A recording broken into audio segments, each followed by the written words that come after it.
রাজধানীতে নির্বাচনী প্রচার গণসংযোগে ব্যস্ত 11 দলীয় ঐক্যের মনোনীত প্রার্থীরা। রাজধানীর রামপুরা এলাকায় নির্বাচনী প্রচারে অংশ নেন এনসিপির আহ্বায়ক এবং ঢাকা 11 আসনের প্রার্থী নাহিদ ইসলাম। এ সময় তিনি অভিযোগ করেন, নানা জায়গায় টাকা দিয়ে এম.এ. কাইয়ুম তার দ্বৈত নাগরিকত্বের বিষয়টি ধামাচাপা দেওয়ার চেষ্টা করছেন।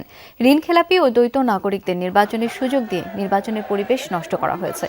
এদিকে ঢাকা 14 আসনে জামায়াত প্রার্থী ব্যারিস্টার আরমান মিরপুর এলাকায় গণসংযোগ করেন। তিনি বলেন, দুর্নীতি, শোষণ আর চাঁদাবাজিতে মানুষ হাঁপিয়ে উঠেছে। ক্ষমতায় গেলে নিরাপদ সমাজ গড়ে তোলা হবে।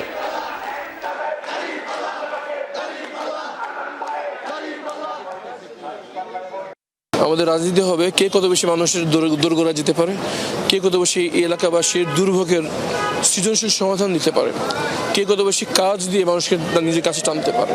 এটা হবে আমাদের প্রতিযোগিতার জায়গা। 5ই আগস্ট পরবর্তী আমরা একটা ভালো প্রতিদ্বন্দ্বীও পাচ্ছি না। একজন ভূমিদস্যুর সাথে অথবা একজন দ্বৈত নাগরিকত্বের সাথে এইরকম লোকদের সাথে আমাদেরকে প্রতিদ্বন্দ্বিতা করতে হচ্ছে। ইনশাআল্লাহ 12ই ফেব্রুয়ারি জনগণ সেটা রায় দেবে।